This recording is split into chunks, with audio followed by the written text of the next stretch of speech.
नमस्कार, आपने देखना शुरू कर दिया है द एंगल और मैं हूं आपके साथ छवि अवस्थी। राजस्थान की पूर्व मुख्यमंत्री वसुंधरा राजे 8 मार्च यानी अपने जन्मदिन से धार्मिक यात्राओं की शुरुआत करने जा रही हैं। अब इस बार इन यात्राओं को लेकर अच्छा खासा बवाल भी मचा हुआ है। ऐसा नहीं है कि ऐसा पहली बार है कि जब वसुंधरा राजे कोई धार्मिक यात्रा कर रही हैं, लेकिन इस बार बवाल इसलिए मचा है क्योंकि वो ये झालावाड़ से नहीं बल्कि भरतपुर से करने जा रही हैं। और भरतपुर एक ऐसा क्षेत्र है जहां पर कहा जाता है कि पहले वसुंधरा राजे की अच्छी पकड़ थी। अब ऐसे में क्यों भरतपुर को ही चुना वसुंधरा राजे ने, ये भी सियासी गलियारों में एक सवाल गूंज रहा है।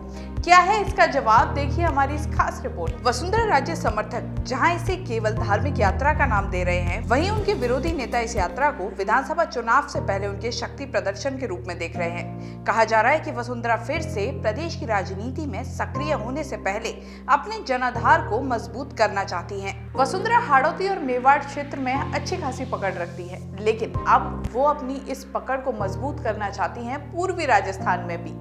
हालांकि पहले जब दिगंबर सिंह जिंदा थे तो वो यहाँ इस पूरे क्षेत्र में एक अच्छी पकड़ रखते थे, लेकिन दिगंबर सिंह के निधन के बाद इस क्षेत्र से वसुंधरा राजे की पकड़ कुछ कमजोर हुई थी।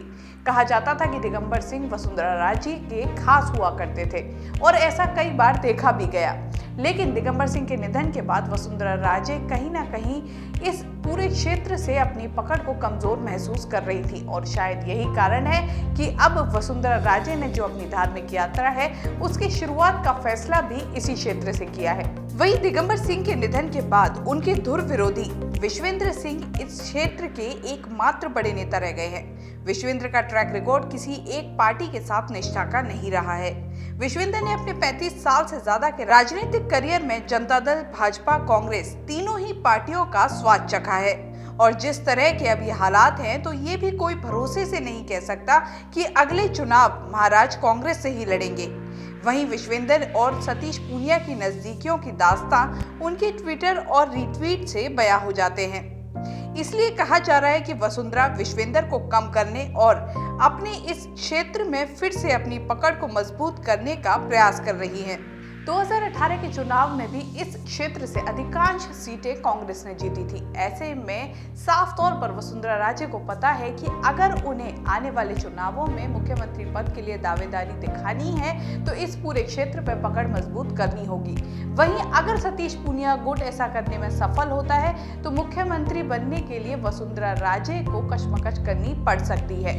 इसलिए कह सकते हैं कि अगर मुख्यमंत्री पद का रास्ता वसुंधरा राजे को तय करना है तो वो भरतपुर होकर ही गुजरता है।